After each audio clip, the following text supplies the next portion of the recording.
ನಮಸ್ಕಾರ ವೀಕ್ಷಕರೇ, ನನ್ನ ಹೆಸರು ಮಾದಲಿಂಗಯ್ಯ ಅಂತ. ನಾನು ಮಾಗಡಿ ತಾಲೂಕನು. ನನಗೆ ಸುಮಾರು ಒಂದು 10 ವರ್ಷದಿಂದ ಬೆನ್ನು ನೋವಿತ್ತು.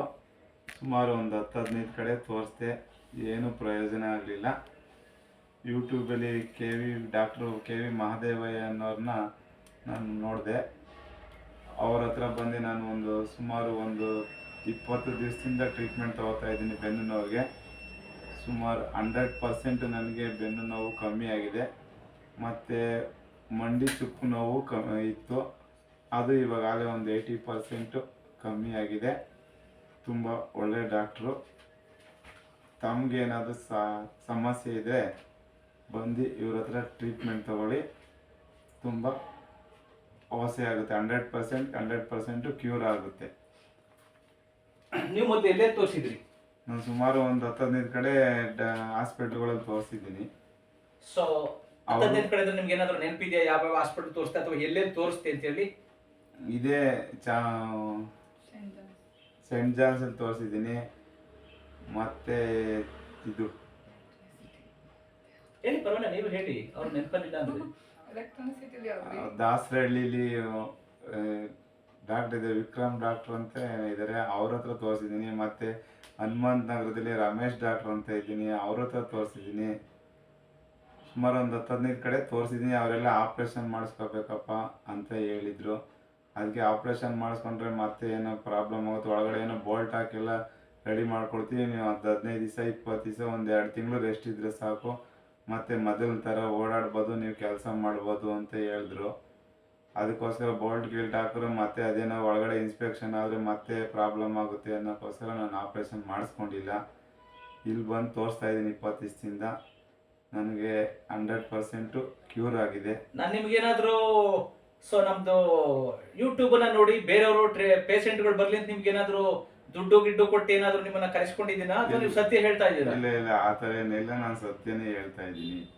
ನಿಮಗೆ ಇವಾಗ 100% ಬೆನ್ನು ನೋವಿನ ಸಮಸ್ಯೆ ಇಲ್ಲ? ಹೌದು. ಚೆನ್ನಾಗಿ ಓಡಾಡಬಹುದು? ಹೌದು. ಎಲ್ಲಾ ಕೆಲಸನೂ ಮಾಡಬಹುದು. ಮೊದಲು ಆಗ್ತಿರ್ಲಿಲ್ವಾ? ಇಲ್ಲ, ತುಂಬಾ ಸುಸ್ತಾಯ್ತಾ ಇತ್ತು.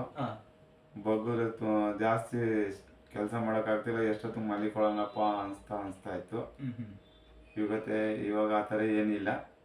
ಸ್ವಲ್ಪ ದಿವಸ ಭಾರ ಗೀರ ಎಲ್ಲ ಎತ್ತಬೇಡಿ ಅಂತ ಹೇಳಿದ್ದಾರೆ. ಇನ್ನೂ ಒಂದು 3 months 4 months ಎತ್ತಬೇಡಿ, ಭಾರ ವೆಯ್ಟ್ ಎತ್ತಬೇಡಿ, ಬಗ್ಬೇಡಿ ಅಂತ ಹೇಳಿದ್ದಾರೆ. ಅವ್ರು ಹೇಳೋ ಥರ ನಾನು ಫಾಲೋ ಮಾಡ್ತಾ ಇದ್ದೀನಿ. ನಮಸ್ತೆ ಪ್ರಿಯ ವೀಕ್ಷಕರೇ, ನಾನು ನಿಮ್ಮ traditional Ayurveda, Ashtanga yoga, acupuncture, acupressure, panchakarma, physiotherapist doctor K V Mahadev, Thyagarajanagar, Bengaluru. ನೀವು ಯೂಟ್ಯೂಬ್ನಲ್ಲಿ, ಇನ್ಸ್ಟಾಗ್ರಾಮ್ನಲ್ಲಿ, ಫೇಸ್ಬುಕ್ನಲ್ಲಿ ನಮ್ಮದು 4,000-5,000 ವಿಡಿಯೋಗಳಿದೆ. ಅದರಲ್ಲಿ ಸಾವಿರಾರು ಜನ disc bulging, disc slip, sciatica, ಹಾಗೆ ಹೀಲ್ ಪೇನ್, ಕೆಲವರೊಂದು ಪೊಲೀಸ್ನವ್ರು ಇರಬಹುದು, ಅಡ್ವೊಕೇಟ್ಸ್ ಇರಬಹುದು, ಅಥವಾ ತುಂಬ ನಿಮಗೆ ಎಲ್ಲ ಥರದ್ದು ಪೂರ್ ಪೀಪಲ್ ಇಂದ ಮಿಡ್ಲ್ ಕ್ಲಾಸ್ ಪೀಪಲ್ ಇಂದ ರಿಚ್ ಪೀಪಲ್ ತನಕ, ಜೊತೆಗೆ ಜರ್ಮನ್, UK, USA ಇಲ್ಲಿಂದನೂ ಕೂಡ ಬಂದು ಹೊರದೇಶಗಳಿಂದನೂ ನನ್ನ ಹತ್ರ ಟ್ರೀಟ್ಮೆಂಟ್ ತಗೊಂಡಿರುವಂತಹದನ್ನ ತಾವು ಯೂಟ್ಯೂಬ್ಗಳಲ್ಲಿ ವೀಕ್ಷಣೆ ಮಾಡಬಹುದು. 5000 ವಿಡಿಯೋಸ್ ಇದೆ, ಬಟ್ ನೀವು ಸರ್ಚ್ ಮಾಡಬೇಕಾಗ್ತದೆ. ಸೊ ನಿಮಗೆ ರೀಸೆಂಟಾಗಿ ನಾನು ಈ ಒಂದು 3 months ಇಂದ 5 ಜನ ಪೇಷಂಟನ್ನ, ಯಾವುದು ಡಿಸ್ಕ್ ಬಲ್ಜಿಂಗ್ ಆಗಿರುವಂತಹವರು, ಸೊ ಡಿಸ್ಕ್ ಅರ್ನಿಯೇಟೆಡ್ ಆಗಿರುವಂತಹವರು, sciatica problems, so disc bulging, disc slip ಆಗಿರುವಂತಹವರು, ಸೊ ಅಥವಾ ಸಯಾಟಿಕಾ ಪ್ರಾಬ್ಲಮ್ಸ್ ಇರುವಂತಹವರು, ಮತ್ತೆ BP, sugar, thyroid, cholesterol, Parkinson's, varicose veins, lumbar spondylitis, cervical spondylitis, kidney stone, gall bladder stone, fatty liver, PCOD, PCOS, irregular period, piles, fistula, fissure, asthma, bronchitis, ಈ ಥರ ಹಲವಾರು ಕಾಯಿಲೆಗಳಿಂದ ತುಂಬಾ ಕಡೆ ತೋರಿಸಿ ದೊಡ್ಡ ಹಾಸ್ಪಿಟಲ್ಗಳಲ್ಲಿ ಡಾಕ್ಟರ್ಗಳ ಹತ್ರ. ನೀವು ಸೆಂಟ್ ಜಾನ್ಸ್ ಅಲ್ಲಿ ತೋರಿಸಿದ್ರಲ್ಲ, ಏನ್ ಹೇಳಿದ್ರಲ್ಲ ಸೆಂಟ್ ಜಾನ್ಸ್ ನಲ್ಲಿ? ಸೆಂಟ್ ಜಾನ್ಸ್ ಅದೇ ಹೇಳಿದ್ರೆ ಆಪರೇಷನ್ ಮಾಡಿಸ್ಕೋಬೇಕಪ್ಪ, ಡಿಸ್ ಸ್ವಲ್ಪ ಕ್ರಾಸ್ ಆಗಿದೆ, L4 L5 ಎಲ್ಲ ಪ್ರಾಬ್ಲಮ್ ಆಗಿದೆ. ಓಕೆ. ಅವರು ಹನುಮಂತ ನಗರದಲ್ಲಿ ರಮೇಶ್ ಅವರು ಏನ್ ಹೇಳಿದ್ರು? ಅವರು ಅಷ್ಟೇ ಹೇಳಿದ್ರು, ಅವರು ಆಪರೇಷನ್ ಮಾಡಿಸ್ಕೊಡಿ ಸರ್ ಹೋಗುತ್ತೆ. ಅದನ್ನ ಬಿಟ್ಟು ಬೇರೆ ಏನ್ ತೋರಿಸಿದ್ರಿ? ಬೇರೆ ಇನ್ನೊಂದ್ ಕಡೆ ಅಲ್ಲೆಲ್ಲೋ ತೋರಿಸಿ ಎಲೆಕ್ಟ್ರಾನಿಕ್ ಸಿಟಿಲಿ ಹಾ. ಅವರು ಅಲ್ಲಿಗೆ ಒಂದು ಇಂಜೆಕ್ಷನ್ ಕೊಡ್ತೀನಿ, ಹ್ಮ್. ಒಂದು ವಾರ ರೆಸ್ಟ್ ಇರ್ಬೇಕಾಗುತ್ತೆ, ಹಾ. ನೋಡಿ ಆಮೇಲೆ ಏನೋ ಸರಿ ಹೋಗಿಲ್ಲ ಅಂದ್ರೆ ಬೇಕಾದ್ರೆ ಆಪರೇಷನ್ ಮಾಡ್ಬೇಕಾಗುತ್ತೆ ಓಕೆ. ಅಂತ. ಸೊ ಸ್ಟೆರಾಯ್ಡ್ ಇಂಜೆಕ್ಷನ್ ಕೊಟ್ಟಿರ್ತಾರೆ, some time pain killer tablet ಗಳನ್ನ ಕೊಟ್ಟಿರ್ತಾರೆ. ಪೇನ್ ಕಿಲ್ಲರ್ ಟ್ಯಾಬ್ಲೆಟ್ ಅನ್ನ ಕೊಟ್ಟಾಗ ನೋವು ಕಡಿಮೆ ಆಗಿರ್ತದೆ. ನಾನು ಇವ್ರಿಗೆ ಈ 20 ಡೇಸ್ ನಲ್ಲಿ ಯಾವುದೇ ಪೇನ್ ಕಿಲ್ಲರ್ ಕೊಟ್ಟಿಲ್ಲ. ಸೊ ಯಾವುದೇ ಸ್ಟೆರಾಯ್ಡ್ ಇಂಜೆಕ್ಷನ್, ಏಕೆಂದ್ರೆ ನಾನು ಆಲೋಪತಿ ಡಾಕ್ಟರ್ ಅಲ್ಲ ನಾನು. ಹಾಗಾಗಿ ಸೊ ಟ್ರೆಡಿಷನಲ್ ಡಾಕ್ಟರ್ ಇರೋದ್ರಿಂದ ನಮ್ಮ ಹತ್ರ ಆ ಯಾವುದೇ ಮೆಡಿಸಿನ್ಸ್ಗಳು ಸಿಗುದಿಲ್ಲ. ನಾವು ಇಂಜೆಕ್ಷನ್, ಪೇನ್ ಕಿಲ್ಲರ್ ಇದು ಯಾವ ತರದ್ದು ಕೂಡ ಯಾವುದೇ ಪೇಷಂಟ್ಗೆ ಕೊಡೋದಿಲ್ಲ. ಟ್ರೆಡಿಷನಲ್ ವೈದ್ಯ ಏನಿದೆಯೋ, ಯೋಗ ಥೆರಪಿ, ಎಕ್ಸಸೈಸಸ್, ಇದರಿಂದನೇ ಅವ್ರಿಗೆ 100%. ಸೊ ನಾನು ಮೆಡಿಸಿನ್ಸ್ ಏನು ಕೊಡ್ತೀನಿ, ಮೆಡಿಸಿನ್ಸ್ ಕಡಿಮೆ ಕೊಡ್ತೀನಿ. But yoga therapy, physiotherapy, so ಇಂತಹದ್ದನ್ನ, ಮತ್ತೆ ಮಸಾಜ್ ಥೆರಪಿ, ಆಯಸ್ಕಾಂತ ಥೆರಪಿ, ಸೊ ಸೂಜಿ ಥೆರಪಿ, ಮತ್ತೆ ಸೊ ಕಪ್ ಥೆರಪಿ, ಈ ತರ ಥೆರಪಿಗಳನ್ನ ಜಾಸ್ತಿ ಮಾಡಿರ್ತೀನಿ. ಬಂದ ತಕ್ಷಣ ಪ್ರಾಬ್ಲಮ್ ಏನು, ಅದು MRI ಸ್ಕ್ಯಾನ್ ಅಥವಾ ಎಕ್ಸ್ರೇ, ಇದರ ರಿಪೋರ್ಟಿನ ಆಧಾರದ ಮೇಲೆ ನಂಬರ್ 1 ಒಂದು ಕಡೆ ರಿಪೋರ್ಟ್ ಇಟ್ಕೊಡ್ತೀನಿ, ಇನ್ನೊಂದು ಕಡೆ ನನ್ನ ಎಕ್ಸ್ಪೀರಿಯನ್ಸ್ನ ಇಟ್ಕೊತೀನಿ. ಪೇಷಂಟನ್ನ ನಾನು ನೋಡ್ತಿದ್ದಾಗೆ ಅಂದ್ರೆ ಕಣ್ಣಲ್ಲಿ ನೋಡ್ತಿದ್ದಾಗೆಲ್ಲ, ಪೇಷಂಟನ್ನ ಮುಟ್ಟು ನೋಡ್ತಿದ್ದಾಗೆ ಎಲ್ಲಿ ನೋವಿದೆ, ಪ್ರಾಬ್ಲಮ್ ಏನಿದೆ, ಸಿಂಪ್ಟಮ್ಸ್ ಏನಿದೆ, ಇದನ್ನ ಫಸ್ಟ್ ಕೇಳ್ಕೊತೀನಿ. ಆ ನಂತರ ಅವ್ರು ಏನು MRI ತಂದಿರ್ತಾರೆ ಅಥವಾ ಸೊ ಅವರು ಎಕ್ಸ್ರೇ ತಂದಿರ್ತಾರೆ, ಎಕ್ಸ್ರೇ ರಿಪೋರ್ಟು, MRI, ಇದನ್ನ ಎರಡನ್ನು ನಾನು ಕಂಪೇರ್ ಮಾಡಿ ಡಯಾಲಿಸಿಸ್ ಮಾಡಿ ನೋಡ್ತೀನಿ. ಪ್ರಾಬ್ಲಮ್ ಏನಿದೆ ಅಂತ ಕಂಡುಹಿಡ್ಕೊಂತೀನಿ. ಆ ಪ್ರಾಬ್ಲಮ್ಸ್ಗೆ ನಾನು so physiotherapy, yoga therapy, so ಮತ್ತೆ ಆಯಸ್ಕಾಂತ therapy, cup therapy, massage therapy, ಇದರಲ್ಲಿ ವಿತಿನ್ 7 ಡೇಸಿಂದ 10 ಡೇಸ್ನಲ್ಲಿ ಡಿಸ್ಕ್ ಬಲ್ಜಾರು ಆಗಿರಲಿ, ಡಿಸ್ಕ್ ಸ್ಲಿಪ್ಪಾರು ಆಗಿರಲಿ, ಸೊ ಸರ್ವೈಕಲ್ ಸ್ಪಾಂಡಿಲೈಟಿಸ್ ಅಥವಾ ಲಂಬರ್ ಸ್ಪಾಂಡಿಲೈಟಿಸ್ ಅಥವಾ ನೀ ಜಾಯಿಂಟ್ ಪೈನ್, ಈ ಥರದ್ದು ಶೋಲ್ಡರ್ ಪೈನ್ ಅಥವಾ ಹೀಲ್ ಪೈನ್, ಈ ಥರದ್ದು ಏನು ಪ್ರಾಬ್ಲಮ್ ಇದೆ ಅಂತ ಫಸ್ಟ್ ತಿಳ್ಕೊಂಡು ಮೊದಲು ಅದನ್ನ ರೆಡಿ ಮಾಡಿಬಿಡ್ತೀನಿ. ಅದನ್ನ ರೆಡಿ ಮಾಡಿ ಅದಕ್ಕೆ ನೆಕ್ಸ್ಟು ಸೊ ಅಥವಾ ಕ್ಯಾಲ್ಸಿಯಂ ಡಿಫೆನ್ಸ್ ಇದೆಯಾ ಅಥವಾ ಬೇರೆ ಏನು ಪ್ರಾಬ್ಲಮ್ಸ್ ಇದೆ, ಐರನ್ ಡಿಫೆನ್ಸಿಯೋ, ಕ್ಯಾಲ್ಸಿಯಂ ಡಿಫೆನ್ಸಿಯೋ, ಮಿನರಲ್ಸೋ, ಪ್ರೋಟೀನೋ, ಅವ್ರಿಗೆ ಏನು ಬೇಕಾಗ್ತದೆ, ವೈಟಮಿನ್ ಡಿ ಡಿಫೆನ್ಸ್ ಇದೆಯಾ ಅಥವಾ ಬೋನ್ ಡೆನ್ಸಿಟಿ ಕಡಿಮೆ ಇದೆಯಾ, ಸೊ ಅಥವಾ ನರ್ವಸ್ ವೀಕ್ನೆಸ್ ಇದೆಯಾ, ಮಸಲ್ಸ್ ವೀಕ್ನೆಸ್ ಇದೆಯಾ, ಮಸಲ್ಸ್ ಬಂಡಲ್ ವೀಕ್ನೆಸ್ ಇದೆಯಾ, ಇದ್ರ ಮೇಲೆ ಅನಾಲಿಸಿಸ್ ಮಾಡಿ ಇದ್ರ ಮೇಲೆ ನಾನು ನೋಡ್ತಾ ಹೋಗ್ತೀನಿ. ಪ್ರಾಬ್ಲಮ್ ಏನು ಅಂತ ಫಸ್ಟ್ ತಿಳ್ಕೊತೀನಿ, ಅದಕ್ಕೆ ಏನ್ ಟ್ರೀಟ್ಮೆಂಟ್ ಮಾಡಬೇಕು ಅನ್ನೋದನ್ನ. ಅದಕ್ಕೆ ಇವಾಗ ನಿಮ್ಗೆ ವೈಟಮಿನ್ ಡಿಫೆನ್ಸಿನೋ, ಕ್ಯಾಲ್ಸಿಯಂ ಡಿಫೆನ್ಸಿನೋ, ವೈಟಮಿನ್ ಡಿ ಡಿಫೆನ್ಸಿನೋ, ಸೊ ಇದು ಏನಾಗಿದೆ ಅದಕ್ಕೆ ನ್ಯಾಚುರಲ್ ಆಗಿ ಸೊ ಟ್ರೆಡಿಷನಲ್ ಆಗಿ ಏನ್ ಮೆಡಿಸಿನ್ಸ್ ಕೊಡಬೇಕು ಆ ಮೆಡಿಸಿನ್ಸ್ ಕೊಡ್ತೀನಿ.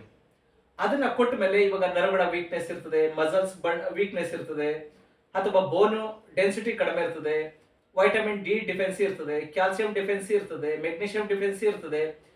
ಈ ಪ್ರಾಬ್ಲಮ್ಸ್ಗೆ ಏನು ಬೇಕು ಅನ್ನೋದನ್ನ ನೋಡಿಕೊಂಡು ಅದಕ್ಕೆ ಮಾತ್ರ ಸೊ ಪ್ಯೂರ್ ಯಾವುದೇ ಕೆಮಿಕಲ್ ಅಥವಾ ಯಾವುದೇ ಸೈಡ್ ಎಫೆಕ್ಟ್ ಆಗದೆ ಇರುವಂತಹ ಮೆಡಿಸಿನ್ಸ್ ನ ಸೆಲೆಕ್ಟ್ ಮಾಡಿ ಅವ್ರಿಗೆ ಏಜ್ಗೆ ಏನು ಕೊಡಬೇಕು, ಅವ್ರ ಬಾಡಿ ಕಂಡೀಷನ್ಸ್ಗೆ ಏನು ಕೊಡಬೇಕು, ಅವ್ರದ್ದು ವಾತ ಪ್ರಕೃತಿನ, ಪಿತ್ತ ಪ್ರಕೃತಿನ, ಕಫ ಪ್ರಕೃತಿನ ನೋಡಿಕೊಂಡು ಮೆಡಿಸಿನ್ಸ್ ಅಡ್ಜಸ್ಟ್ ಮಾಡಿ ಸ್ವಲ್ಪ ಮಟ್ಟಿಗೆ ಮೆಡಿಸಿನ್ಸ್ ಕೊಡ್ತೀನಿ.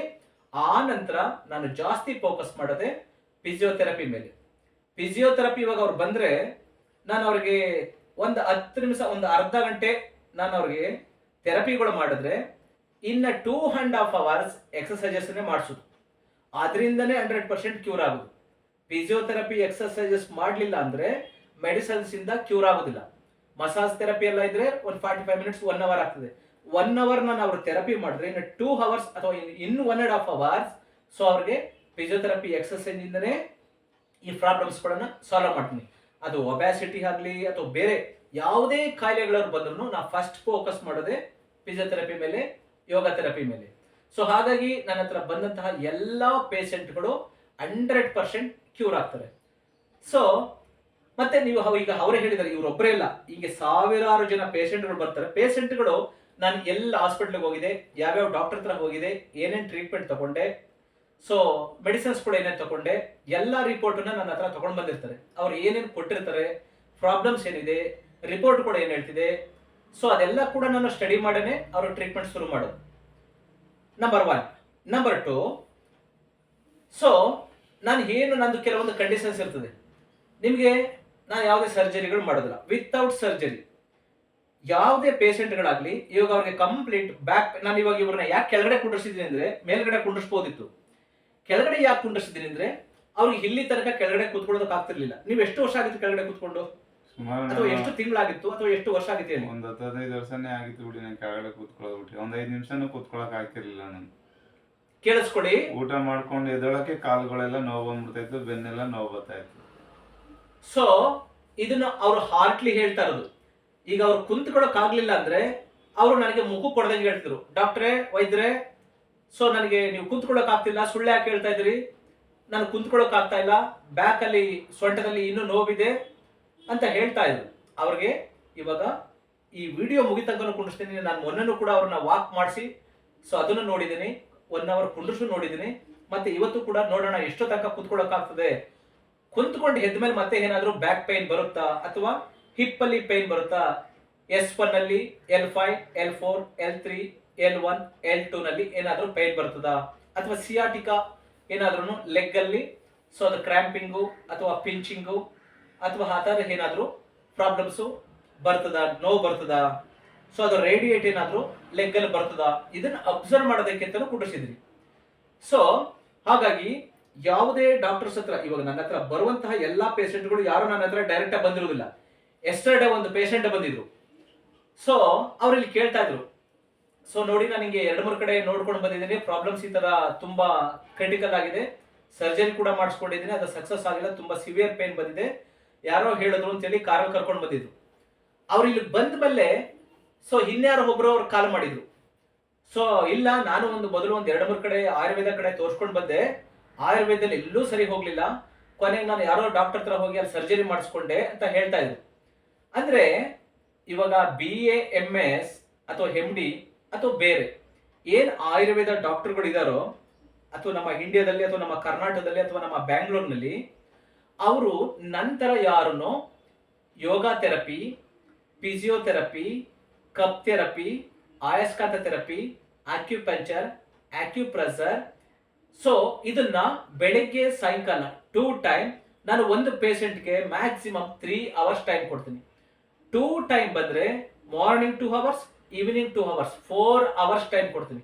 ಒಂದು ಪೇಷಂಟ್ ರಿಕವರ್ ಕಂಪ್ಲೀಟ್, ಅದು 1 month ಆಗಲಿ 1.5 months ಆಗಲಿ, ಅವರು ಕಂಪ್ಲೀಟ್ 100% ನಾನು ಏನೂ ಪ್ರಾಬ್ಲಮ್ಸ್ ಇಲ್ಲ, ಈ ತರ ಅವ್ರು ಎಷ್ಟೊತ್ತು ಬೇಕಾದ್ರೂ ಕುಂತ್ಕೋಬಹುದು, ಎಷ್ಟು ಬೇಕಾದ್ರೂ ಓಡಾಡಬಹುದು, ಎಷ್ಟು ಬೇಕಾದ್ರೂ ಎಕ್ಸರ್ಸೈಸ್ ಮಾಡಬಹುದು, ನನ್ನ ಎಲ್ಲಾ ಪ್ರಾಬ್ಲಮ್ಸ್ ಜೊತೆಗೆ ಆಮೇಲೆ ಕೂಡ ನಾನು ಅದನ್ನ ನೋಡೇ ಕಳಿಸೋದು, ಇವರು 100% ಕ್ಯೂರ್ ಆಗಿದಾರಾ, ಮತ್ತೆ ಏನಾದ್ರೂ ಪ್ರಾಬ್ಲಮ್ಸ್ ಇದೆಯಾ ಅಂತ ಹೇಳಿ ಅವ್ರಿಗೆ ನಾನು ನಂಬರ್ 1 ನಾನು ಕಂಡೀಷನ್ಸ್, ನಂಬರ್ 1 ಕೊಟ್ಟ ಮೆಡಿಸಿನ್ಸ್ ಅನ್ನ ಬಿಫೋರ್ ಫುಡ್, ಆಫ್ಟರ್ ಫುಡ್ ಏನ್ ಹೇಳಿರ್ತೀನಿ ಆ ಕಷಾಯಗಳು, ಸೊ ಮತ್ತೆ ಮೆಡಿಸಿನ್ಸ್ ಕೂಡ ನಾನು ಇಲ್ಲಿ ಬಂದವರೆಗೂ ಕೂಡ ಅಷ್ಟೇ, ಇವರು ಮನೆಗಳಲ್ಲಿ ಮಾಡ್ಕೊಡೋದಿಲ್ಲ ಅಂತ ಹೇಳಿ ಕೆಲವೊಂದು ಕಷಾಯಗಳನ್ನ ನಾವು ನನ್ನ ಕ್ಲಿನಿಕ್ ನಲ್ಲೇ ಮಾಡ್ಕೊಡ್ತೀನಿ, ನಾನೇ ಮಾಡ್ಕೊಡ್ತೀನಿ, ಹೋಮ್ ರೆಮಿಡಿ ನಾನೇ ಮಾಡ್ಕೊಡ್ತೀನಿ. ಯಾಕೆಂದ್ರೆ ಇವ್ರು ಮನೆಯಲ್ಲಿ ಮಾಡ್ಕೊಡೋದಿಲ್ಲ, ಅಷ್ಟು ಇಂಗ್ರೀಡಿಯೆಂಟ್ಸ್ ಎಷ್ಟೆಷ್ಟು ಹಾಕ್ಬೇಕು ಗೊತ್ತಾಗೋದಿಲ್ಲ, ಮತ್ತೆ ಸೋಂಬೇರಿತನ ಮಾಡ್ತಾರೆ ಅಥವಾ ಗೊತ್ತಾಗದೆ ಏನಾದ್ರು ಜಾಸ್ತಿ ಗಿಸ್ತಿ ಮಾಡ್ಕೊಂತಾರೆ ಅಂತೇಳಿ ನಾನೇ ಮಾಡ್ಕೊಡ್ತೀನಿ.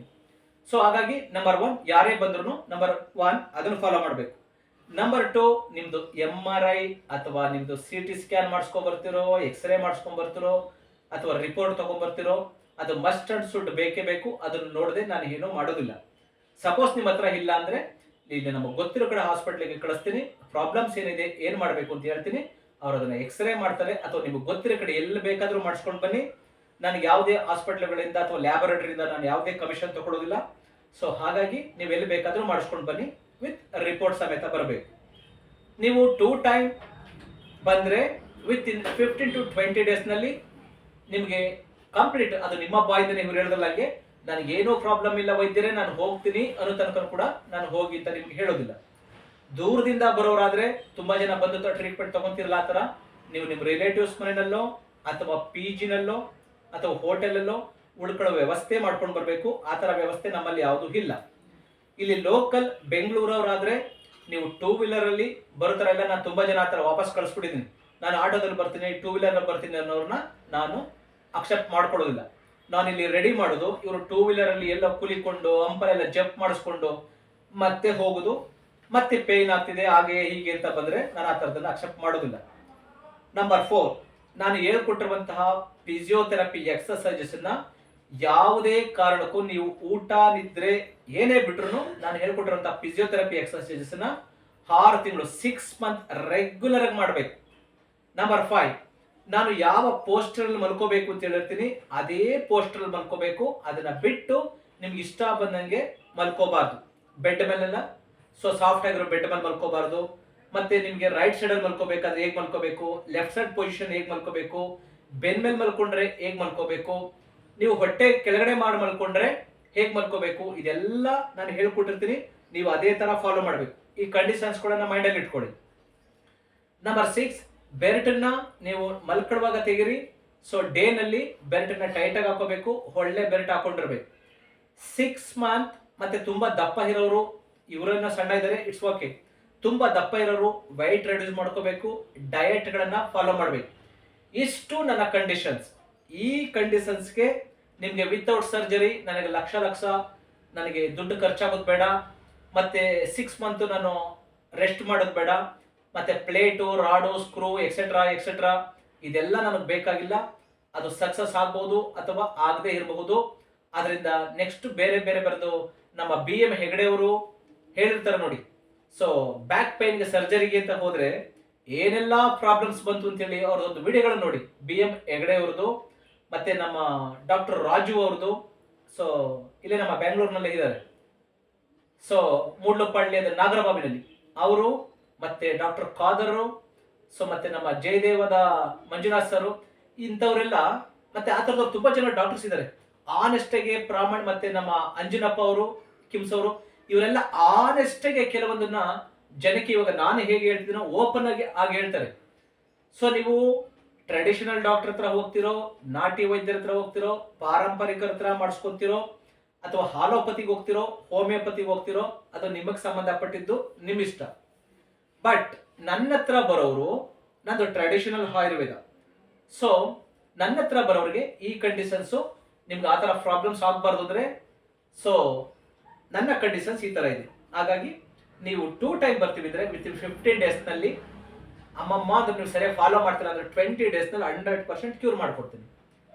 ಇಲ್ಲ ನಾನು ಒಂದೇ ಟೈಮ್ ಬರೋಕ್ಕಾಗ್ತದೆ ಅಂದರೆ ಅದು ನಿಮಗೆ ಪ್ರಾಬ್ಲಮ್ಸ್ ಏನಿದೆ, ಯಾವ ಡಿಸ್ಕ್ ಬಲ್ಸ್ ಆಗಿದೆ, 1 2 3 4 5 ಅಥವಾ S1 ಅಥವಾ ಡಿಸ್ಕ್ ಬಲ್ಸ್ ಆಗಿದೆಯಾ, ಅಥವಾ ಸಯಾಟಿಕ ಮೇಲೆ ಏನಾದರೂ ನರ್ವಸ್ ಕಂಪ್ರೆಸ್ ಆಗ್ತಿದೆಯಾ, ಆ ಸೈನೋಡ್ ಫ್ಲೂಯಿಡ್ ಹೊರಗಡೆ ಬಂದಿದೆಯಾ, ಕಾರ್ಟಿಲೇಜ್ ಸೌದೋಗಿದೆಯಾ, ಇದ್ರ ಮೇಲೆ ಡಿಪೆಂಡ್ ಆಗ್ತದೆ. ಪ್ರಾಬ್ಲಮ್ಸ್ ಏನೇ ಇರಲಿ, ನಾನು ಇವಾಗ ಏನು ಕಂಡೀಷನ್ ಹೇಳಿದೆ ಅಷ್ಟಕ್ಕೆ ನೀವು ರೆಡಿ ಇರಬೇಕು. ಅದನ್ನ ಚಾಚು ತಪ್ಪದೆ ಫಾಲೋ ಮಾಡಿದ್ರೆ ನಿಮಗೆ ಒಳ್ಳೆ ಲೈಫ್ ಸಿಗ್ತದೆ. ಮತ್ತೆ ನಿಮ್ಮ ಲೈಫ್ ಟೈಮ್ ಮತ್ತೆ ಈ ಪ್ರಾಬ್ಲಮ್ಸ್ ಬರೋದಿಲ್ಲ. ನಿಮಗೆ ಪ್ರಾಬ್ಲಮ್ಸ್ ಯಾವಾಗ ಬರುತ್ತೆ ಅಂದ್ರೆ, ಇಲ್ಲಿಂದ ನೀವು ಪೂರ್ತಿ ಗುಣಮುಖರಾಗಿ ಹೋದ ಮೇಲೆ ನೀವು ಫಿಸಿಯೋಥೆರಪಿ ಎಕ್ಸರ್ಸೈಸಸ್ 6 ತಿಂಗಳು ಮಾಡದೇ ಇದ್ರೆ, ನಾನು ಹೇಳಿರ್ತೀನಿ ಫಾರ್ವರ್ಡ್ ಬೆಂಡ್, ಮುಂದೆ ಬಗ್ಬಾರ್ದು, ಭಾರ ಎತ್ತಬಾರ್ದು, ಮಾಡಿ ಮೆಟ್ಲು ಹತ್ತಬಾರ್ದು, ಇನ್ನು ಮಿಕ್ಕಿದ ಕೆಲಸಗಳು ಆರಾಮಾಗಿ ನಿಮ್ದು ಡೈಲಿ ಎಲ್ಲಾ ಕೆಲಸಗಳನ್ನು ಮಾಡ್ಕೊಳ್ಳಿ. ಮಲ್ಕೋಬೇಕಾದ್ರೆ ನಾನು ಹೇಳಿದ ಪೊಸಿಷನ್ ಅಲ್ಲೇ ಮಲ್ಕೋಬೇಕು. ಒಂದು 3-4 ಮಂತ್ಸ್, ಒಂದು 3 ರಿಂದ 4 ತಿಂಗಳು ಬೆಲ್ಟ್ ಹಾಕೊಳ್ಳಿ. ಆಮೇಲೆ ಏನು ಬೇಕಾಗುದಿಲ್ಲ. ಚೆನ್ನಾಗಿ ನೀವು ಫಿಸಿಯೋಥೆರಪಿ ನಾನು ಏನ್ ಹೇಳ್ತೀನಿ ಅದಕ್ಕಿಂತ ಜಾಸ್ತಿ ರೌಂಡ್ಗಳನ್ನ ಮಾಡ್ತಾ ಹೋದ್ರೆ 3 ಮಂತ್ಸ್ ಆದ್ಮೇಲೆ ನೀವು ಬೆಲ್ಟ್ ಬೇಕಾಗೇ ಇಲ್ಲ, ಬೆಲ್ಟ್ ತೆಗೆದಾಕಬಹುದು. ಬಟ್ ನೀವು ಫಿಸಿಯೋಥೆರಪಿ ಮಾಡಲಿಲ್ಲ ಅಂದ್ರೆ ಮಸಲ್ಸ್ ವೀಕ್ ಆಗ್ತದೆ, ಮತ್ತೆ ಡಿಸ್ಕ್ ಬಲ್ಸ್ ಆಗುವಂತಹದ್ದು ಅಥವಾ ಡಿಸ್ಕ್ ಸ್ಲಿಪ್ ಆಗುವಂತಹದ್ದು, ಮತ್ತೆ ನಿಮ್ಗೆ ಸಯಾಟಿಕ ಮೇಲೆ ಪ್ರಾಬ್ಲಮ್ಸ್ ಆಗುವಂತಹದ್ದು, ಈ ತರದೆಲ್ಲ ಆಗ್ತದೆ. ಅದನ್ನ ಸೈಂಟಿಫಿಕ್ ಆಗಿ ಹೇಳಿದ್ರೆ ನನಗೆ ಇನ್ನೂ ಬೇಕಾದಷ್ಟು ಟೈಮ್ ಆಗಿ ಹೋಗ್ತದೆ. ಅಪ್ಲೋಡ್ ಮಾಡೋದಕ್ಕೆ ವಿಡಿಯೋಗೆ ಸ್ಪೇಸ್ ಸಾಕಾಗುದಿಲ್ಲ, ಅದೇ 2 ಡೇಸ್ ಬೇಕಾಗ್ತದೆ. ಅದಕ್ಕೋಸ್ಕರ ನಾನು ಶಾರ್ಟ್ ಆಗಿ ಹೇಳ್ತಾ ಇದ್ದೀನಿ, ಇನ್ ಡೆಪ್ತ್ ಆಗಿ ಹೇಳ್ತಾ ಇಲ್ಲ ನಾನು ನಿಮ್ಗೆ. ಹಾಗಾಗಿ ನಿಮ್ಮ ಕಂಡೀಷನ್ ಏನಪ್ಪಾ ಅಂದ್ರೆ, ನಾನು ಯಾವ ಪೋಸ್ಟರ್ ಹೇಳಿರ್ತೀನಿ ಆ ಪೋಸ್ಟರಲ್ಲೇ ಮಲ್ಕೋಬೇಕು. ಯಾವಾಗ ಒಂದು 3-4 ಮಂತ್ಸ್, ಆಮೇಲೆ ನೀವು ಸಾಯಿ ತನಕ ಹಾಗೆ ಮಲ್ಕೊಳ್ಳಿ ಅಂತ ಹೇಳೋದಿಲ್ಲ. ಒಂದು 3-4 ಮಂತ್ಸ್ ನಿಮ್ಗೆ ನಾನು ಏನೇ ಕೆಲಸ ಮಾಡಿದ್ರು, ಎಷ್ಟೇ ಮಾಡಿದ್ರು ಎಗೈನ್ ನನಗೆ ಪೇನ್ ಬಂದಿಲ್ಲ, ಪ್ರಾಬ್ಲಮ್ಸ್ ಇಲ್ಲ ಅನ್ನೋ ತನಕನು ಆ ಪೋಸ್ಟರ್ನ ನೀವು ಫಾಲೋ ಮಾಡಬೇಕು. ನೈಟ್ ಮಲ್ಕೊಳ್ಳುವಾಗ ಬೆಲ್ಟ್ ರಿಮೂವ್ ಮಾಡಿ, ಬೆಳಗಿನ ಟೈಮ್ನಲ್ಲಿ ಟೈಟ್ ಆಗಿ ನೀಟಾಗಿ ನಾನು ಹೇಗೆ ಹೇಳ್ಕೊಟ್ಟಿರ್ತೀನೋ ಆ ತರ ಬೆಲ್ಟ್ನ, ಕ್ವಾಲಿಟಿ ಬೆಲ್ಟನ್ನ ಹಾಕೊಳ್ಳಿ. ಅದೆಲ್ಲದಕ್ಕಿಂತ ಇಂಪಾರ್ಟೆಂಟು ಫಿಸಿಯೋಥೆರಪಿ. ನಾನು ಏನು ಎಕ್ಸರ್ಸೈಸ್, ಎಷ್ಟು ರೌಂಡ್ ಎಕ್ಸರ್ಸೈಸ್ ಅದನ್ನು ಮಾತ್ರ ಯಾವುದೇ ಕಾರಣಕ್ಕೂ 6 ತಿಂಗಳು ಬಿಡಬಾರ್ದು. ಆಫ್ಟರ್ 6 ಮಂತ್ ನೀವು ಏನೂ ಮಾಡದೇ ಇದ್ರು ಕೂಡ ನಿಮ್ಮ ಲೈಫ್ ಲಾಂಗ್ ನಿಮಗೆ ಈ ಪ್ರಾಬ್ಲಮ್ಸ್ ಬರೋದಿಲ್ಲ. ನಿಮಗೆ ಮತ್ತೆ 1 ತಿಂಗಳು 2 ತಿಂಗಳಿಗೆ ಏನಾದರೂ ಮತ್ತೆ ಬ್ಯಾಕ್ ಪೈನ್ ಬಂತು, ಮತ್ತೆ ಇನ್ನೇನಾದರೂ ಪ್ರಾಬ್ಲಮ್ಸ್ ಆಯ್ತು ಅಂದ್ರೆ ಅದಕ್ಕೆ ಕಾರಣ ನಾನು ಹೇಳಿದ್ದನ್ನ ನೀವು ಸರಿಯಾಗಿ ಫಾಲೋ ಮಾಡ್ತಿಲ್ಲ ಅಂತ ಅಷ್ಟೇ. ನೀವು ಬೇರೆ ಬೇಕಾದಷ್ಟು ರೀಸನ್ಗಳನ್ನ ಹೇಳ್ಕೊಂಡು ಬಂದ್ರು ಪ್ರಾಬ್ಲಮ್ಸ್ ಏನು, ನೀವು ಎಲ್ಲಿ ಮಿಸ್ಟೇಕ್ ಮಾಡಿರ್ತೀರಿ ಅಂತ ನಮ್ಮ ಎಕ್ಸ್ಪೀರಿಯನ್ಸ್ಗೆ ನಮ್ಗೆ ಗೊತ್ತಾಗ್ತದೆ. ಹಾಗಾಗಿ ತುಂಬಾ ಜನ ಮತ್ತೆ ಯಾಕೆಂದ್ರೆ ನಾನು ಏನ್ ಮಾಡ್ತೀನಿ ಅಂದ್ರೆ ತುಂಬಾ ಜನಕ್ಕೆ ಈ ಕರುಣೆ ಅನುಕಂಪ ಅನ್ನೋದನ್ನ ತೋರಿಸ್ಬಿಡ್ತೀನಿ. ಮತ್ತೆ ನೋವು ಬಂತ, ಸರಿ ಬನ್ನಿ ರೆಡಿ ಮಾಡ್ಕೊಡ್ತೀನಿ, ಅದನ್ನ ಅವರು ಎನ್ಕ್ಯಾಸ್ ಮಾಡ್ಕೊಂಡು ಪದೇ ಪದೇ ಬರ್ತಿರ್ತಾರೆ. ಆಮೇಲೆ ಫಾರ್ ಎಕ್ಸಾಂಪಲ್ ನೋಡಿ, ಇವ್ರಿಗೇನು ಅಷ್ಟೇ, ಇವ್ರಿಗೆ ಬ್ಯಾಕ್ ಪೈನ್ ಅಂತ ಬಂದ್ರು. ಈ ತರದವ್ರು ಎಲ್ಲ ಪೇಷಂಟು ಆಲ್ಮೋಸ್ಟ್ ಇದೇ ತರ ಇರ್ತಾರೆ ನನಗೆ. ಬಟ್ ಇವ್ರಿಗೆ ಬ್ಯಾಕ್ ಪೈನ್ ಅಂತ ಬಂದ್ರು. ಬ್ಯಾಕ್ ಪೈನ್ ಯಾವಾಗ ಕಡಿಮೆ ಆಯ್ತು ಅಂದ್ರೆ ಅವ್ರಿಗೆ ಆಲ್ರೆಡಿ ಸೊ ಫ್ಯಾಟಿ ಲಿವರ್ ಇದೆ, ಆಮೇಲೆ ಪ್ರೋಸ್ಟಲ್ ಗ್ಲ್ಯಾಂಡ್ ಅದು ಸೊ ಲಾರ್ಜ್ ಆಗಿದೆ, ಪ್ರೋಸ್ಟಲ್ ಗ್ಲ್ಯಾಂಡ್ ಲಾರ್ಜ್ ಆಗಿದೆ, ಮತ್ತೆ ಫ್ಯಾಟಿ ಲಿವರ್ ಇದೆ. ಆ ಪೇನು ಅದು ಪ್ರೋಸ್ಟಲ್ ಗ್ಲ್ಯಾಂಡ್ ಎನ್ಲಾರ್ಜ್ ಅಥವಾ ಫ್ಯಾಟಿ ಲಿವರ್ 1 ಮಂತ್ 2 ಮಂತ್ ಇಂದ ಆಗುದಿಲ್ಲ, 6 ಮಂತ್ 1 ಇಯರ್ ಬಿಫೋರ್ ಇರ್ತದೆ ಅದು. ಬಟ್ ಅವ್ರಿಗೆ ಯಾವಾಗ ಸಿವಿಯರ್ ಬ್ಯಾಕ್ ಪೇನ್ ಇತ್ತೋ ಅದ್ರ ಮೇಲೆ ಫೋಕಸ್ ಮಾಡ್ತಿರ್ತಾರೆ, ಹಾಗಾಗಿ ಆ ಪೇನ್ ಕಾಣಿಸ್ತಿರೋದಿಲ್ಲ. ಹಾಗಾಗಿ ಫಸ್ಟ್ ಬ್ಯಾಕ್ ಪೇನ್ ಯಾವಾಗ ಅವ್ರಿಗೆ ಕ್ಯೂರ್ ಆಯ್ತು, ಸೊ ಮಂಡಿಗಳಲ್ಲೂ ಕೂಡ ಸ್ವಲ್ಪ ಜಾಯಿಂಟ್ಗಳು ಕಡಿಮೆ ರೆಡ್ಯೂಸ್ ಆಗಿದೆ, ಅದ್ರ ಮೇಲೆ ಇವಾಗ ಫೋಕಸ್ ಮಾಡ್ತೀನಿ. ಅದು ಒಂದು 80% ಕ್ಯೂರ್ ಆಗಿದೆ. ಮಂಡಿಗಳದ್ದು ಅಷ್ಟೇ, ನಾನು ಏನು ನಿಮಗೆ ಆ ಫಿಸಿಯೋಥೆರಪಿ ಎಕ್ಸರ್ಸೈಸಸ್ಗಳನ್ನ ಹೇಳ್ಕೊಟ್ಟಿರ್ತೀನಿ ಅದನ್ನ ಚಾಚು ತಪ್ಪದೆ ನೀವು 6 ಮಂತ್ ಮಾಡಿದ್ರೆ ನಿಮಗೆ ಲೈಫ್ ಲಾಂಗ್ ನಿಮ್ಮ ಮಂಡಿಗಳ ಸಮಸ್ಯೆ ಬರುವುದಿಲ್ಲ. ಸೊ ಮತ್ತೆ ಮಂಡಿ ಸಾಯುವಂತಹದ್ದಾಗ್ಲಿ ಅಥವಾ ನೀವು ಆಪರೇಷನ್ ಮಾಡಿಸ್ಕೊಳ್ಳುವಂತಹದ್ದಾಗ್ಲಿ, ಒಂದು ನೀ ರೀಪ್ಲೇಸ್ಮೆಂಟ್ಗೆ ಒಳ್ಳೆ ಇಂಪ್ಲಾಂಟ್ ಹಾಕ್ಬೇಕು ಅಂದ್ರೆ 3.5 ಲಕ್ಷ ಆಗ್ತದೆ. 1,60,000 ಇಂದ ನೀವು ಯಾವ ಇಂಪ್ಲಾಂಟ್, ಯಾವ ಹಾಸ್ಪಿಟಲ್, ನೀವು ಯಾವ ಡಾಕ್ಟರ್ ಮೇಲೆ ಇದ್ರ ಮೇಲೆ ಡಿಪೆಂಡ್ ಆಗ್ತದೆ. 1 lakh ಇಂದ ಹಿಡಿದು ನಿಮಗೆ 3.5 lakhs ತನಕ ಆಗ್ತದೆ. ಹಾಗಾಗಿ ನಿಮಗೆ ಲೈಫ್ ಲಾಂಗ್ ನಿಮಗೆ ಮಂಡಿ ಪ್ರಾಬ್ಲಮ್ಸ್ ಬರಬಾರದು, ನೋವು ಬರಬಾರದು ಅಂದ್ರೆ 6 ಮಂತ್ ನಿಮಗೆ ಈ ಬ್ಯಾಕ್ ಪೈನ್ಗೆ ಏನು ಹೇಳ್ಕೊಟ್ಟಿದ್ದೀನೋ ಆ ಎಕ್ಸರ್ಸೈಸ್ ಜೊತೆ ಮಂಡಿಗೆ ಏನು ಹೇಳ್ಕೊಟ್ಟಿದ್ದೀನಿ ಅದನ್ನ ಫ್ರೀ ಇದ್ದಾಗೆಲ್ಲ, ಅದಕ್ಕೇನು ಊಟ ಮಾಡಬೇಕಾದ್ರೂ ಮಾಡ್ಬೋದು, ಊಟ ಮಾಡದೇ ಇರಬೇಕಾದ್ರೂ ಈ ಫಿಸಿಯೋಥೆರಪಿ ಮಂಡಿಗೆ ಏನು ಹೇಳ್ಕೊಡ್ತೀನಿ ಅದನ್ನ ನೀವು ಯಾವ ಟೈಮ್ನಲ್ಲಿ ಬೇಕಾದ್ರೂ ಮಾಡ್ಬೋದು, ದಿನಕ್ಕೆ 5 ಸಾರಿ ಬೇಕಾದ್ರೂ ಮಾಡ್ಬೋದು. ಬಟ್ ಈ ಬ್ಯಾಕ್ಗೆ ಏನು ಹೇಳ್ಕೊಟ್ಟಿದ್ದೀನಿ, ಡಿಸ್ಬಲ್ಸಿಂಗ್ ಡಿಸ್ಲಿಪ್ಗೆ S1 L5 L4 L3 L2 L1 ಈ ಪ್ರಾಬ್ಲಮ್ಸ್ಗೆ ಮತ್ತೆ D12 ಸೊ T12 ಈ ಪ್ರಾಬ್ಲಮ್ಸ್ಗೆ ಏನು ಹೇಳಿದ್ದೀನಿ ಅದನ್ನ ಮಾತ್ರ ನೀವು ಖಾಲಿ ಹೊಟ್ಟೆನಲ್ಲೇ ಮಾಡಬೇಕು, ಊಟ ಮಾಡಿಬಿಟ್ಟು ಮಾಡಬಾರ್ದು, ಖಾಲಿ ಹೊಟ್ಟೆನಲ್ಲೇ ಮಾಡಬೇಕು ಆ ಎಕ್ಸರ್ಸೈಸಸ್. ಮಂಡಿಗೆ ಏನು ಫಿಸಿಯೋಥೆರಪಿ ಹೇಳ್ಕೊಟ್ಟಿದ್ದೀನಿ ಅದನ್ನ ನೀವು ಯಾವಾಗ ಬೇಕಾದ್ರೂ, ದಿನದಲ್ಲಿ ಯಾವ ಟೈಮಲ್ಲಿ ಬೇಕಾದ್ರೂ, 1 time 2 time 3 time ಯಾವಾಗ ಬೇಕಾದ್ರೂ ನೀವು ಎಷ್ಟು ಫಿಸಿಯೋಥೆರಪಿ ಕೊಡ್ತೀರೋ ಅಷ್ಟು ಮಂಡಿಗಳ ಸವಕಳಿ ಕಡಿಮೆ ಆಗ್ತದೆ. ಅದ್ರ ಜೊತೆಗೆ ನಾನು ನಿಮಗೆ ಏನು ಫುಡ್ ಡಯಟ್ ಅನ್ನ ಹೇಳಿದ್ದೀನಿ ಆ ಫುಡ್ಗಳನ್ನ, ಸೊ ಮಂಡಿಗಳ ಸವಿದೆ ಇರಬೇಕಾದ್ರೆ, ಆ ಕಾರ್ಟಿಲೇಜ್ ಪ್ರೊಡ್ಯೂಸ್ ಆಗಬೇಕು ಅಂದ್ರೆ, ಮತ್ತೆ ಸೈನಲ್ ಫ್ಲೂಯಿಡ್ ಡ್ರೈ ಆಗಬಾರ್ದು, ಮಸಲ್ಸ್ ಸ್ಟ್ರಾಂಗ್ ಆಗಬೇಕು, ಥೈ ಮಸಲ್ಸ್, ಇದಕ್ಕೆಲ್ಲ ಏನು ಹೇಳ್ಕೊಟ್ಟಿದ್ದೀನೋ ಅಂತ ಆಹಾರಗಳು ಕೂಡ ತುಂಬಾ ಇಂಪಾರ್ಟೆಂಟು. ಆ ಥರದ ಫುಡ್ಡನ್ನ ತಗೋಬೇಕಾಗ್ತದೆ. ಹಸಿರು ಸೊಪ್ಪುಗಳು, ತರಕಾರಿಗಳು, ಹಣ್ಣು, ಮೊಳಕೆ ಕಾಳು, ಮತ್ತೆ ಅನ್ಹೆಲ್ತಿ ಫುಡ್ಗಳನ್ನ ಯಾವುದು ತಿನ್ನಬಾರ್ದು, ಅದೆಲ್ಲ ಇವ್ರಿಗೆ ಹೇಳಿದ್ದೀನಿ ನಾನು. ಅದನ್ನ ಹೇಳ್ತಾ ಹೋದ್ರೆ ಅದು ನಿಮಗೆ 3 hours ವಿಡಿಯೋ ಆಗ್ತದೆ, ಇದು ಅಪ್ಲೋಡ್ ಮಾಡಿದ್ರೆ ಕಷ್ಟ ಆಗ್ತದೆ ಅನಿಸುತ್ತೆ ಮೇ ಬಿ ನನಗೆ. ಸೊ ಹಾಗಾಗಿ ನಿಮಗೆ ಈ ಥರದ್ದು ಏನಾದರೂ ಪ್ರಾಬ್ಲಮ್ಸ್ ಇದ್ರೆ ನೀವು ನಂಬಿಕೆಯಿಂದ ಬರ್ಬೋದು. ಸೊ ಬೇರೆಯವರು, ನಾನು ತುಂಬಾ ಜನ ನೋಡ್ತಿರ್ತೀನಿ, ಬ್ರೈನ್ ವಾಶ್ ಮಾಡೋರು, ತಲೆ ಕೆಡಿಸೋರು ನಿಮ್ಮ ಅಕ್ಕಪಕ್ಕದಲ್ಲಿ ಬೇಕಾದಷ್ಟು ಜನ ಇರ್ತಾರೆ. ಸೊ ಅದಕ್ಕೆಲ್ಲ ಕಿವಿ ಕೊಡಬೇಡಿ. So decision for you, decision ನಿಮ್ದು. ನೀವು ಬರಲೇಬೇಕು ಅಂತ ನಾವು ಯಾರಿಗೂ ಫೋರ್ಸ್ ಮಾಡೋದಿಲ್ಲ. ಇಷ್ಟ ಇದ್ದವರು, ನಿಮ್ಗೆ ಒಳ್ಳೆ ಟ್ರೀಟ್ಮೆಂಟ್ ಸಿಗಬೇಕು, ನಿಮ್ಮ ನೋವು, ನಿಮ್ಮ ಹಣ ಉಳಿತಾಯ ಆಗಬೇಕು, ನನಗೆ ಫ್ಯೂಚರ್ ಬೇಕು ಅನ್ನೋರು ಮಾತ್ರ ಬರ್ಬೋದು. ಅಥವಾ ಯಾರು ಕೂಡ ಬರಬೇಕು ಅಂತ ಡಿಮ್ಯಾಂಡ್ ಇಲ್ಲ. ನಮ್ಗೆ ಇರೋ ಪೇಷಂಟ್ಗಳನ್ನ ನೋಡಿಕೊಂಡ್ರೆ ನಮಗೆ ಬೇರೆ ಯೋಗ ಕ್ಲಾಸಸ್ಗಳೆಲ್ಲ ಬೇಕಾದಷ್ಟು ಇರ್ತದೆ, ಸ್ಕೂಲು ಕಾಲೇಜುಗಳಲ್ಲಿ ಬೇರೆ ಇರ್ತದೆ, ಅದನ್ನ ನೋಡಿಕೊಂಡ್ರೆ ನಮಗೆ ಸಾಕು. ನನಗೇನು ಹಣ ಮಾಡೋ ಹುಚ್ಚಿಲ್ಲ, ಹಣ ಮಾಡೋ ಇಂಟೆನ್ಷನ್ನು ಇಲ್ಲ. ಸೊ ಊಟ ಬಟ್ಟೆಗೆ ದೇವ್ರು ಚೆನ್ನಾಗಿ ಕೊಟ್ಟಿದ್ದಾನೆ, ಅಷ್ಟು ಸಾಕು. ನಾನು ಒಬ್ಬ ಬರೀ ಟ್ರೆಡಿಷನಲ್ ಆಯುರ್ವೇದ ವೈದ್ಯ ಅಷ್ಟೇ ಅಲ್ಲ, ನಾನೊಬ್ಬ ಯೋಗ ಗುರು, ದೀಕ್ಷೆ ತಗೊಂಡಿರ್ತಾನೆ, ನಾನು ಧರ್ಮವಾಗಿ ನಡ್ಕೊಳ್ಳೋದು, ದೇವ್ರ ಮೆಚ್ಚುತ್ತರ ನಡ್ಕೊಳ್ಳೋದು. ಹಾಗಾಗಿ ಮನಿ ಮೇಕಿಂಗ್ ಮಾಡಬೇಕು, ದುಡ್ಡು ಮಾಡಬೇಕು, ಪ್ರಾಪರ್ಟಿ ಮಾಡಬೇಕು ಅನ್ನೋ ಹುಚ್ಚು, ಯಾವುದೇ ತರಹದ ಹುಚ್ಚು ನನಗಿಲ್ಲ. ಸೊ ನಮ್ಮ ಕಾಂಟ್ಯಾಕ್ಟ್ ನಂಬರ್ 9945123126. ಎಷ್ಟು ತನಕ ಕೂತ್ಕೊಂಡ್ರಿ? ಆಗಿರೋ ಒಂದು 1/2 hour ಎಲ್ಲಾರು ಪೈನ್ ಬಂತಾ? ಏನಿಲ್ಲ.